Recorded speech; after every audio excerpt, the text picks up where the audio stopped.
আমার নতুন পুরনো বন্ধুদের আমার চ্যানেলে আসার জন্য স্বাগতম। নমস্কার বন্ধুরা, প্রিয়াঙ্কা বেঙ্গলি ব্লগে তোমাদের আরও একবার স্বাগত, শুভেচ্ছা ও ভালোবাসা। আজ চলে এলাম আরও একটা ব্লগ ভিডিও নিয়ে প্রতিদিনের মতো। আর আজকে তোমাদের সাথে একটা রেসিপি শেয়ার করব, লাউয়ের পায়েস। তো চলো আজকে রেসিপিটি শুরু করি আর তোমাদের সাথে শেয়ার করি। তো দেখো বন্ধুরা, একটা ছোট লাউ নিয়েছি। দেখো লাউটা খুবই নরম ছোট। আর এই দেখো লাউটা কুটে ফেলেছি, আর এই লাউ দিয়েই আজকে পায়েসটা বানাবো। তো দেখো বন্ধুরা, প্রথমে লাউগুলোকে কুটে নিচ্ছি। এই ছোট বেজারে আমি কুটে নিচ্ছি। দেখো এভাবে অনেকটা কুটা হয়ে গিয়েছে। তো দেখো এভাবে আমি এই ছোট বেজারেই আমি কুটে নিয়েছি। লাউ অলরেডি সব কুটা হয়ে গিয়েছে আমার। তো এইভাবে এবার আমি লাউটাকে প্রথমে সিদ্ধ করে নেব। তো দেখো বন্ধুরা, লাউটা প্রথমে আমি সিদ্ধ করে নেব। গরম কড়াতে লাউটা দিয়ে আমি সিদ্ধ করে নেব। আর এতে জল দেব না, যে জলেই সিদ্ধ আছে ওই জলটাতেই সিদ্ধ হয়ে যাবে। যেহেতু নরম লাউ তাই জলটা একদমই লাগবে না, আর এই জলেতেই সিদ্ধ হয়ে যাবে। তবে কি একটু আঁচটা কমিয়ে। তো দেখো বন্ধুরা, একটু নেড়ে চেড়ে নিচ্ছি, কারণ লাউটা একটু নেড়ে চেড়ে তারপরে আমি চাপা দিয়ে দেব। তো দেখো বন্ধুরা, চাপাটা আমি দিয়ে দিলাম এবার। তো দেখো বন্ধুরা, আমি চাপাটা দিয়ে দিলাম। এবার তোমাদের সাথে উপকরণগুলো শেয়ার করি কি কি পায়েসে দেব। তো দেখো বন্ধুরা, এখানে বাদাম দিয়েছি, আর কিশমিশি, এলাচ, এছাড়া তেজপাতা, এই উপকরণ দিচ্ছি। আর দেন পায়েসের চাল তো রয়েছে, আর খুব বেশি না, এখানে 50 গ্রাম চাল নিয়েছি। আর দেখো বাতাসা নিয়েছি, এখানে চিনিও ব্যবহার করতে পারো, কোনো অসুবিধা নেই। আর দেখো ফাইনালি মেন পয়েন্ট, দুধটা নিয়েছি। দুধ ছাড়া তো পায়েস হবেই না, তাই 500 মতো আমি দুধ নিয়েছি। তো দেখো বন্ধুরা, লাউটা এদিকে সেদ্ধ হয়ে গিয়েছে। কথা বলতে বলতে দেখো এদিকে সেদ্ধ হয়ে গিয়েছে লাউটা। এবার আমি লাউটাকে তুলে নেব। তো দেখো বন্ধুরা, লাউটা আমি তুলে নিয়েছি। আর দেখো কত সুন্দর নরম সেদ্ধ হয়ে গিয়েছে। এবার আমি পায়েসটা শুরু করব। তো দেখো বন্ধুরা, গরম কড়াতে আমি দুধটা দিয়ে দিলাম। আর দুধের সঙ্গে একটু জল দেব একটু বেশি করে, কারণ চালটা একটু সেদ্ধ হবে, তাই একটু জল দিয়েছি। তবে দুধের পরিমাণটা বেশি ছিল। তো দেখো বন্ধুরা, এবার 50 গ্রাম চালটা দিয়ে দিলাম। তো দেখো বন্ধুরা, চালটা দিয়ে দিয়েছি। এই দুধেতেই দিতে হবে, এদের টেস্ট খুবই ভালো হয়। তো দেখো বন্ধুরা, এবার দুধটার সঙ্গে চালটা আমি সিদ্ধ করতে দেবো।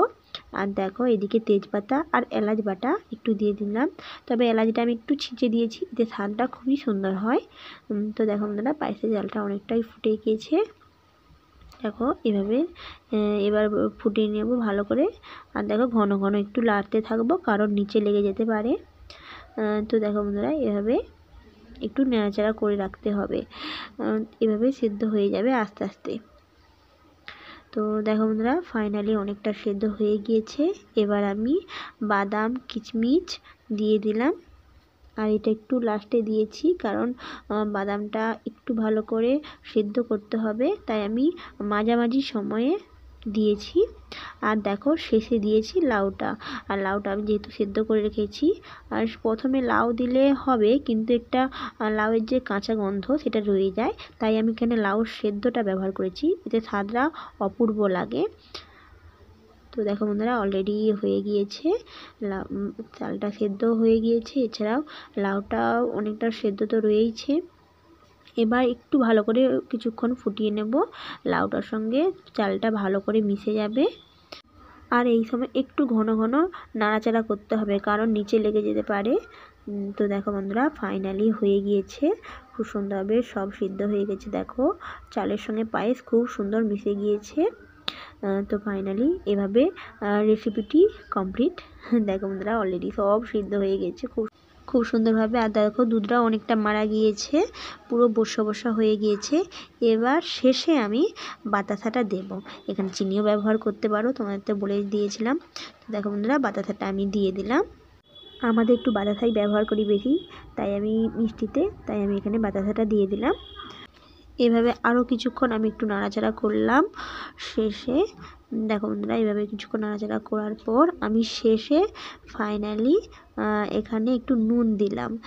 তোমরা অনেকেই জানো কিংবা জানো না যে পায়েসে একটা নুন দিলে একটা টেস্ট খুব সুন্দর হয়। আর নুনটা কখনোই প্রথমে দেওয়া যাবে না, তুলের সময় নুনটা দিতে হবে।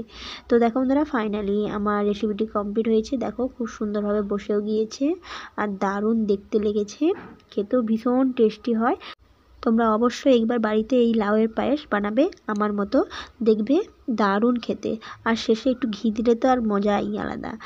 তো দেখো বন্ধুরা এভাবে আমার লাউয়ের পায়েস আজকের মতো কমপ্লিট। আজকের ভিডিওটি তোমাদের কাছে কেমন লেগেছে তোমরা অবশ্যই কমেন্টে জানিও। আর যদি ভালো লাগে এই লাউয়ের পায়েস রেসিপিটি তাহলে অবশ্যই লাইক আর সাবস্ক্রাইব করে আমার সঙ্গে থেকো।